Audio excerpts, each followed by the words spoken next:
still not joined? Oh, 6 days.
Okay, so someone joined. Let me know if there is any question.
Hello, Shashi 1979.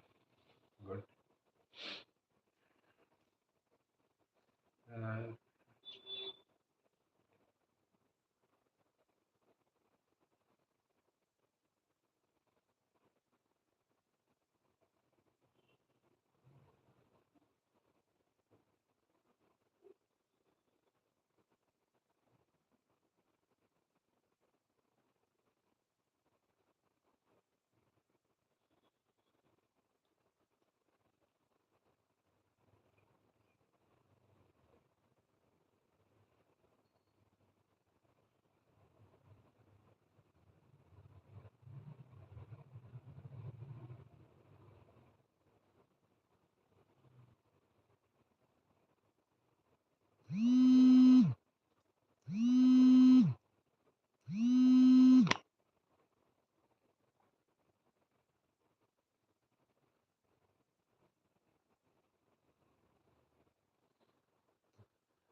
Right. Let me know if there is any question. Otherwise, we can close.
I'm fine, madam. How are you?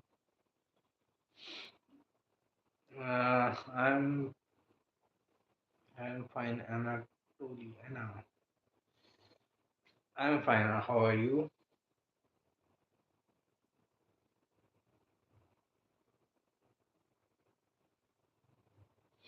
Hmm.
No questions. 10 minutes. I'm okay. I have a question. How would this describe difference in effects of nakshatra of ascendant moon and sun? Ascendant moon and sun, they represent like a different things in our life. Or ascendant shows the the physical body, moon shows the mind, and sun shows the soul. So, ascendant nakshatra shows how your physical life is going to be, okay, or how it is like how it is going to manifest in this life, okay. That nakshatra rules over your ascendant. So, ascendant nakshatra shows the life path or life pattern. The moon is mind. So moon's nakshatra shows how your mind works. Okay. Which things bring happiness to your mind? Which of the things bring some sort of like uh, this peace to your mind and all. That is what is seen from the moon. Sun is the soul. Okay. So sun in a particular nakshatra shows where your soul will find its happiness or peace. So that is what we can say, that this like mm, ascendant nakshatra is about the life path or life pattern. Moon nakshatra is about the mind, and sun nakshatra is about the soul. How would you interpret Mercury Moon Parivartan Yoga for Cancer Ascendant in D9 chart? I will not directly go into D9 chart. I will go into like D1 first. D9 is for me is chart of right life path. Okay. So if I am going into D9, I will first limit myself to the question of right life path. Now in that scenario, like Moon rules your ascendant, this person's ascendant, and Mercury rules third and the 12th. Okay, Moon and Mercury. And then there is a Parivartan Yoga happening. I don't know if it is happening between first and 12th house, or first and third house. Okay, so I don't know that this much information. Uh, but Moon Mercury, like a exchange, as we know about exchanges, uh, they cooperate on the things they both represent, they both share. Okay, so whatever Moon and Mercury represents, both of them represent that those things they will share, they will cooperate with each other. Okay, and if they don't share anything, if they don't both represent anything, they will not cooperate on that. In this matter, as it is the chart of right life path, it shows that like Moon and Mercury both are teaching oriented nakshatras, though both are consulting related nakshatra. Moon also represents consulting, and Mercury also represents consulting. So this Parivartan Yoga between Moon and Mercury can be very beneficial for someone who is in consulting type of right life path. Okay, any type of consulting right life path. Another way it can be helpful, especially if 12th house is involved. Suppose Moon is in the 12th house and 12th Lord Mercury is in the first house. This shows someone can be very imaginative. He can be a very good author. Okay. This is also like what where they may cooperate very well with each other, the imagination creative field, or like imaginative writing, creative writing. Okay, so that is a possibility. Then third thing is still like Moon Mercury combination. Understand, Mercury in Cancer sign is like Mercury is decision making and Cancer is the sign of emotions. So this person takes decision making based on some emotions rather than practical grounds. So Mercury in Cancer in first house of D9 chart is that this person takes his actions or decisions based on some emotions related with his life path. Okay, when it comes to the question of life path, and he has to decide something, he may take decision as per his emotions rather than practical grounds.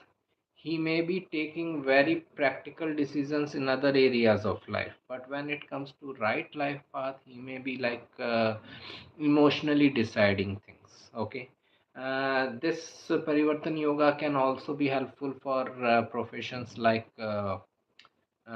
this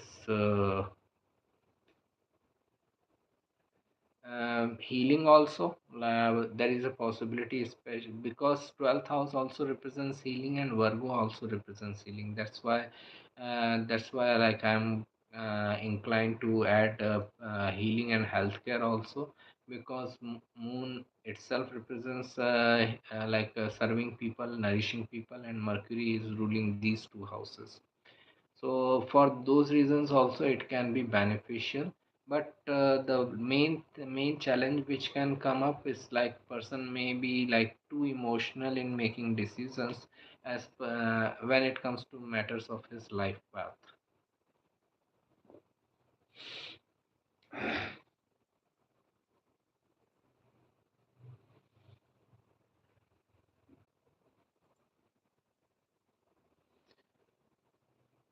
Thank you. I recently had some contact with people with Ashlesha. It is a lot about insecurity and clinging, as I understood from your article. What about ascendant in Ashlesha and Ketu in Ashlesha? Uh, this can be like a tricky situation to interpret Ketu in Ashlesha, and I was doing a consultation once of a lady, and this question came. She had like Ketu in Ashlesha, and this question came up, and spontaneously the response also came up.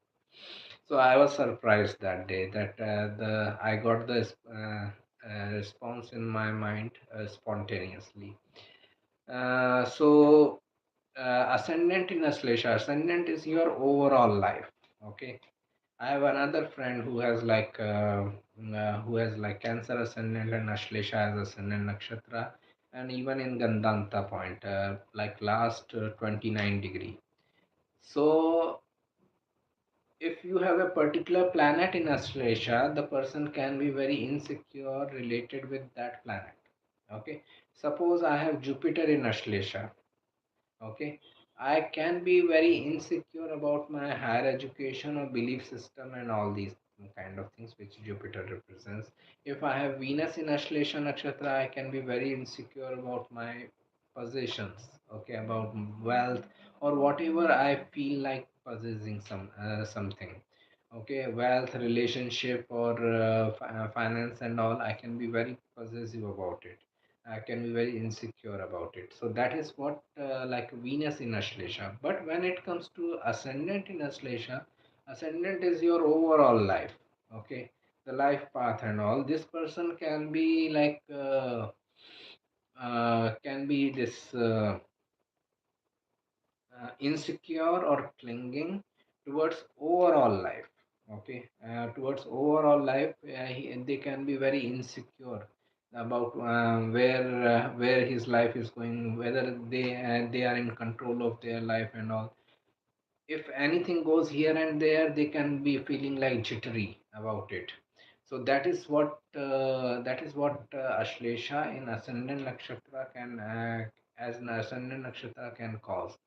Now it depends on where moon is sitting, ascendant lord, where Mercury is sitting, ascendant nakshatra lord. You will see most of the insecurity in those two areas of life, wherever moon is sitting, wherever Mercury is sitting. Okay, ascendant and ascendant nakshatra lord. Okay, that's where, and obviously their dignity also becomes important. So that's where like we can say, if good dignity, then person will overcome the initial clinginess or insecurities. If there is like bad dignity involved, person may be like very like clinging towards even towards the later part of his life. Okay, so he may have to like adjust work a lot upon his like this clinginess or insecurities. Coming to Ketu in Ashlesha, so when she asked, the spontaneous response which came into my mind was that Ketu is headless and Ashlesha is clinging. So Ketu in Ashlesha can be a person who is headless about his clinging. Okay, who is headless, to whom he is clinging. There is no need to even cling to that type of person. Okay, also understand that Ashlesha energy is always represented by serpent energy. So Ketu in Ashlesha also shows that they are not even aware, headless. They are headless about that they are clinging to a snake-like person. Okay, that is another way of interpreting the same thing. Ketu in Ashlesha. Ketu is headless, Ashlesha is clinging, headless about clinging. Okay. Debilitated Mercury in the fifth house and exalted moon in the seventh house for Scorpio ascendant is Mercury significator of street smartness, and moon is more emotional and deep research. Is this correct way to see it? Uh, I will not say Mercury in Pisces as a street smart, but it can be very creative position. Mercury in Pisces in the fifth house. This is like a very creative person, someone who can be very imaginative, and someone who can be a very good author. Street smartness I will attach with like Mercury in Virgo. Okay, they are like a street smart, exalted Mercury rather than Mercury in Pisces. Moon in Taurus, Moon is more emotional and deep research. Moon in Taurus is like the stable mind. I would say the like Taurus is the sign, Earth sign, and Taurus represents stability. And Taurus is the basic representation of Taurus is that bull. Okay, and if you see that bull, if he sits at one place, he can sit in that one place for hours altogether. Okay, so that's why it represents stability. So when this moon is in Taurus, as it is earth sign, mind's basic nature is like flickering around. Mind flickers around at all the times. Sometimes it is thinking about this or that. Okay, mind swings like a pendulum. With this moon in Taurus person, the mind stays stable at one place. Whatever they decide. They don't change, chop and change their decisions every day. So that is the positive side of moon in Taurus. Negative side of moon in Taurus is that they can be like very much money minded, because moon is in Taurus, the sign of wealth. So mind is looking for wealth. Then they can be overindulgent also. So that is another like drawback of moon in Taurus, that it can make someone overindulgent, because Taurus is the sign of wealth, luxury, conveniences, and also mind wants more, and all. So that is where moon in Taurus can be difficult. It also shows that the this they can be like stubborn also, the same stability can take up the shape of stubbornness also, like when they decide something, now regardless of who is advising what, regardless of what anyone is saying, they will stick with it.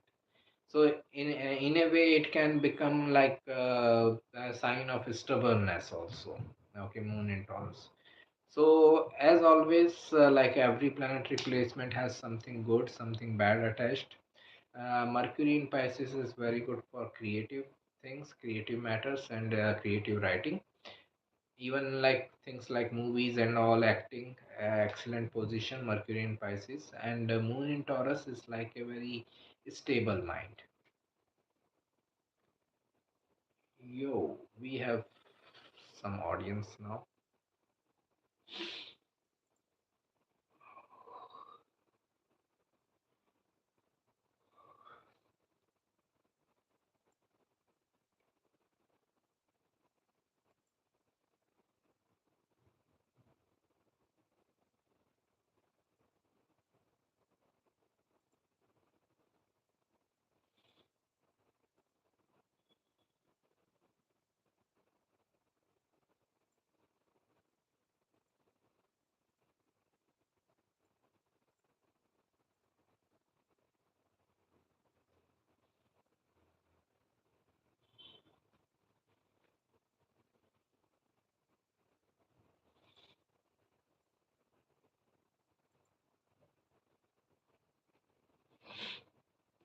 There was this another interesting question which was asked by like one of my friend yesterday. Um, the Mercury and and its three nakshatras. What is the difference? Okay, what things Mercury represent as an Ashlesha? What things Mercury will represent as Jeshta? What things Mercury will represent as Revati? Okay, and this what I replied to her, it can be utilized for every planet, and it's three nakshatras. Every planet rules over three nakshatras. Somehow the existence always talks in the language of three. It all goes back to the gunas, the three gunas, the sattva, rajas, and tamas. So now understand this. um, as we know, as I've discussed before, that uh, Tamasic guna is the lowest guna, Rajasic guna is the middle guna, and Sattvic guna is the highest guna. So if we just take the example of Mercury's tamasic representation is represented by Ashlesha. First Mercury ruled nakshatra Ashlesha. Most of the representations, tamasic representation of Mercury is Ashlesha. Most of the Rajasic interpretations or representations of Mercury is Jyeshtha, and most of the Sattvic representation of Mercury is Revati, and that we can apply for every planet. Like Ketu's Tamasic representation will be Ashwini, Rajasic will be Magha, and Sattvic will be the final nakshatra Mula. Likewise, Venus Tamasic representation will be Bharani, Rajasic will be Purva Falguni, and Tamasic will be Purvashara. Sorry, Sattvic will be Purvashara. Sun, Kritika, the this Tamasic, and Sun Uttara Falguni will be Rajasic, and Sun Uttara Ashada will be Sattvic. So this is how we can indicate that a planet rules over three nakshatras. These three nakshatras are again connected with respective three gunas. It is not that Ashlesha will only represent tamasic things. I am just saying most prominently it will represent tamasic things. Out of all the representation, 80% representation will be of a tamasic category. Likewise, Jyeshtha, it is not that all the representations will be like Rasic, but the majority of them will be Rasic. Okay, like this. How do you think is just a second? How do you think is communication between people with the moon in Rakshas Gana and Manushya Gana? I never researched about this ganas and all, so it is something which I should study. Then I should comment upon. Okay. I will. If you just ask about the communications or interactions between two people, I will rely on their Mercury position and their second, third houses and all, uh, and how well Mercury is placed, how well like they want to communicate. Okay, so then that is and that is more.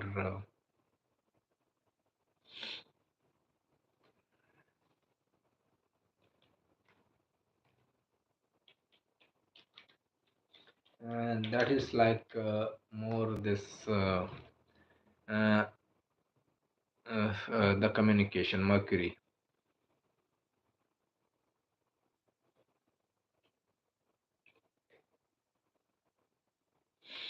Okay, if moon is in a nakshatra of Venus, Venus nakshatra, right, in first house, and Venus is in Ashlesha nakshatra, will the security in the first house, okay, and Venus is in Ashlesha nakshatra, will this security or insecurity of Venus seep over to moon too, insecurity of mind, and in overall life. If moon is in good dignity, then I will not be much bothered. Okay. Venus nakshatra means it can be in Bharani, Purva Shada, or last nakshatra. What is Venus nakshatra? Bharani. Okay. Bharani, Purva Falguni, and Purva Shada. So in all these signs, moon will be in good dignity. So because moon's dignity is fine, I will not be much bothered about like moon getting impacted because of Ashlesha. Okay. Uh, but in this scenario, if the person goes through moon dasha, okay, then Ashlesha will be active. As Ashlesha is part of Cancer ruled by moon, Ashlesha will be active and person will get the result of Venus in Ashlesha in Moon Dasha, but as Moon is in good dignity, he may be like able to handle it. Okay, like after like initial setbacks or initial insecurities of Venus in Ashlesha, person will be able to realize the mistakes that there is nothing to cling on to in this world. Mm.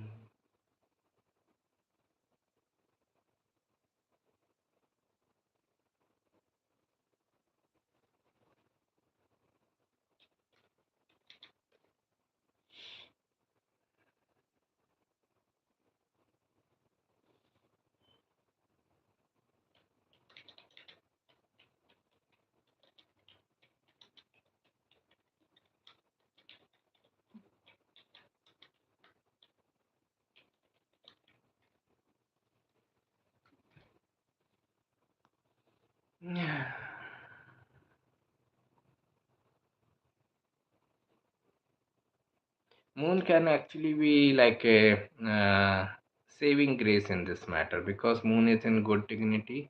Person may show some traits of like Venus in Ashlesha, but as Moon is in good dignity, Moon will be the guiding factor. Okay, if the person is under Moon Dasha, then only. Okay. But otherwise, Venus in Ashlesha is not going to impact mind. Okay. Uh,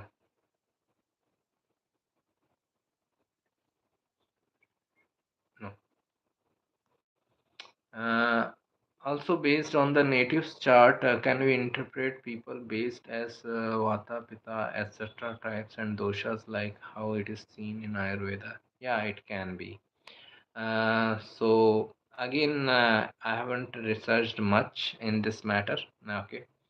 So, I may not be able to help you, but it can be interpreted. Good afternoon. Lucky to catch you live again. Great. Thank you. They say Saturn in 12th can gives Daridra Yoga. But do you think has more to do with having difficulties letting go of desires? I listened to Osho and he said the one who desires becomes a beggar. Look at another way. One who begs,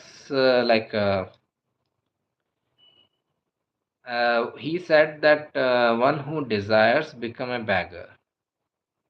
Only the beggar desires. Either ways, okay. When I'm begging about something, that means I'm desiring about something. Okay, that's it. So that is another thing, Osho's interpretation. But coming to Saturn in 12th house, not necessarily. I have quite a few friends with Saturn in 12th house.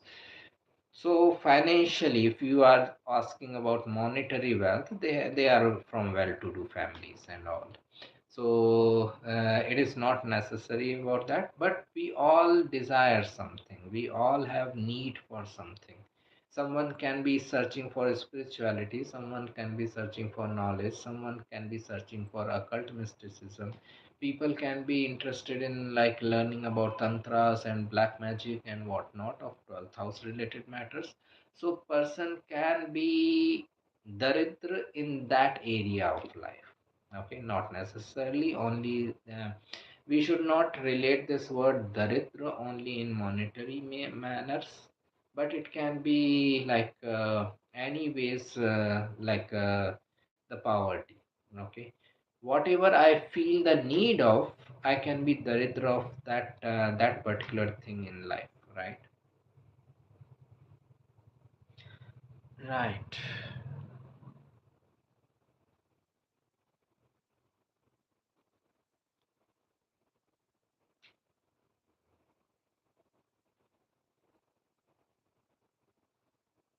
Coming back to that moon and Venus in Ashlesha question.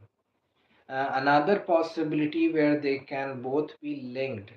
Understand, like Venus in Ashlesha Cancer, Moon is in Venus Nakshatra. Okay, so which dashas can link these two things together?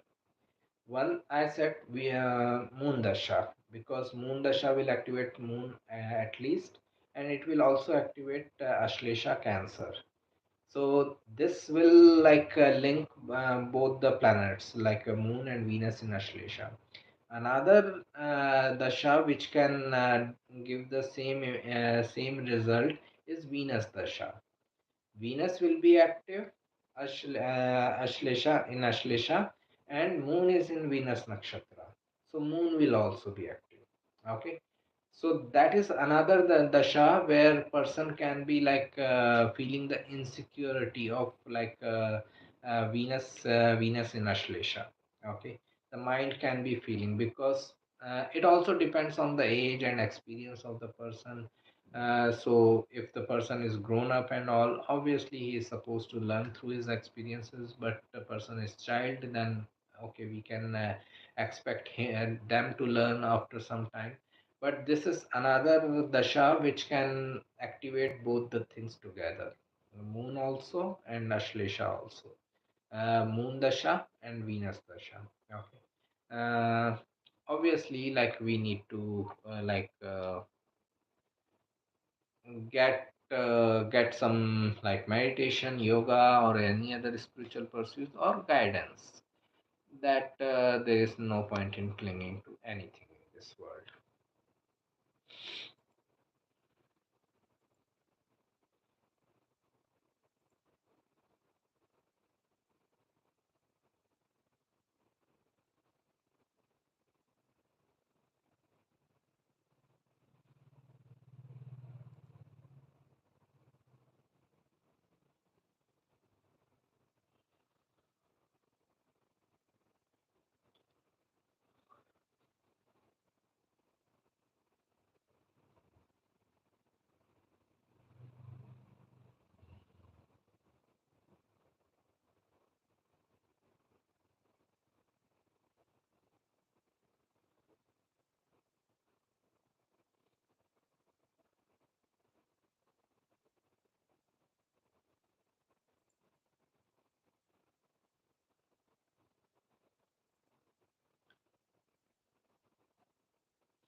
Right. Any further question?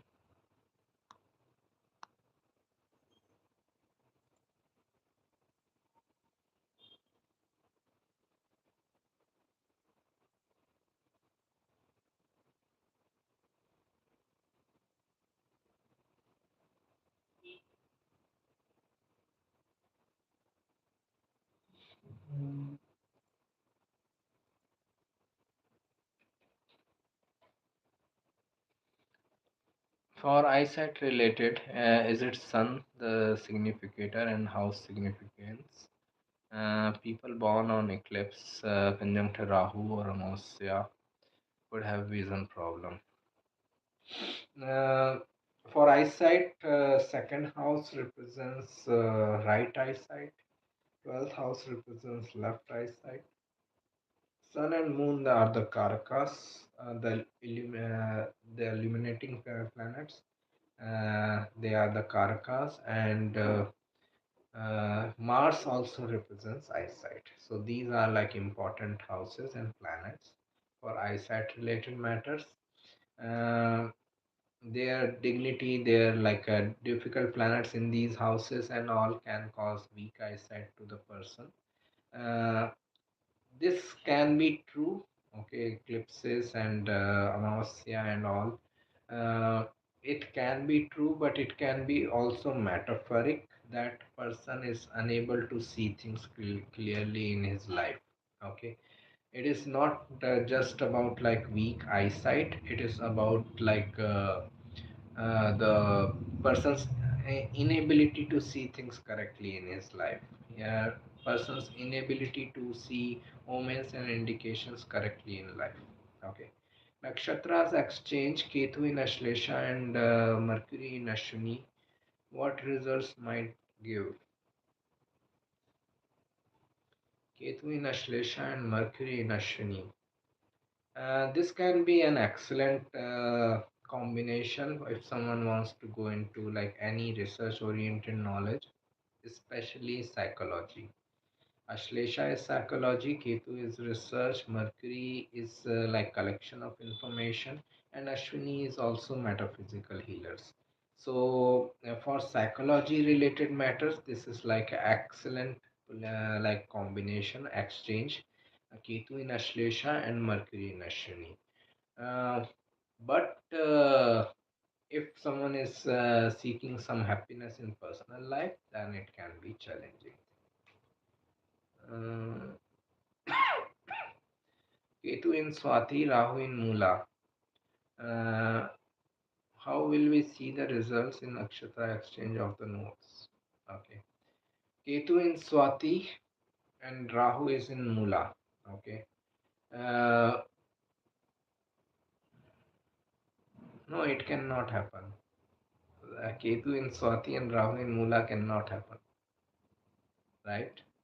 Mula is Sagittarius and Ketu is in Libra. At best, they can be 180-degree, right? So Ketu in Swati and Rahu in can be in like Ashwin, okay, at most. Okay, so that can be the axis. Ketu in Swati and Rahu in Ashwini, or Rahu in Mula and Ketu in Adara. This can be the case. Okay. Uh, Ketu in Swati and Rahu in Ashwini, it is yo. Gotcha. So mm, Ketu in Swati and Rahu in Ashwini. Rahu is like why we have taken birth. Okay. Rahu. Just a second. Magha.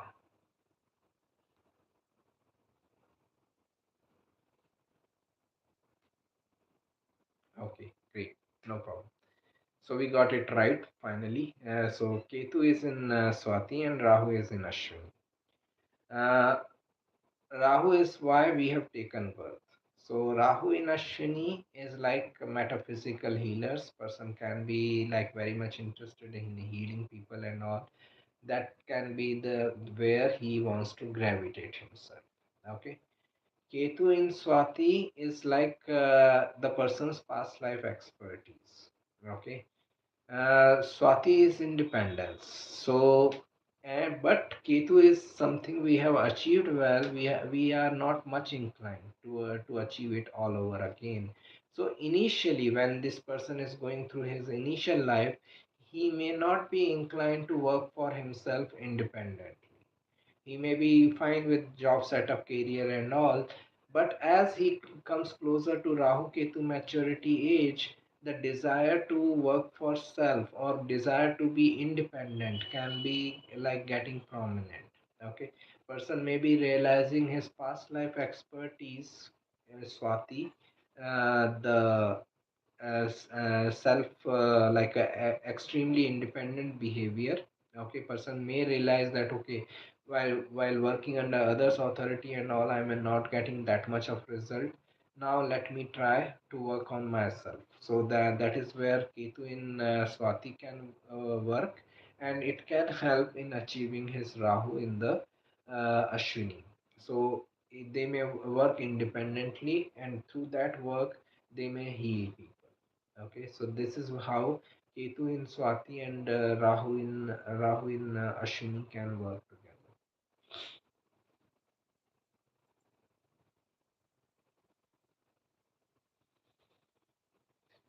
Right.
Any further question?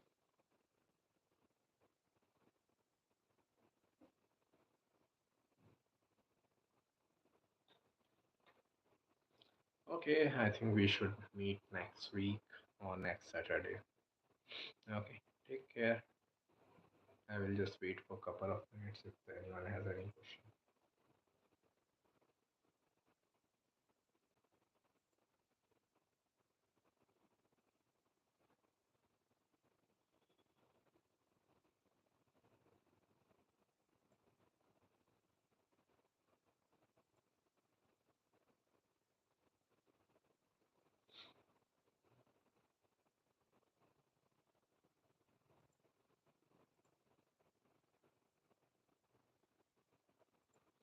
Okay, bye. Take care.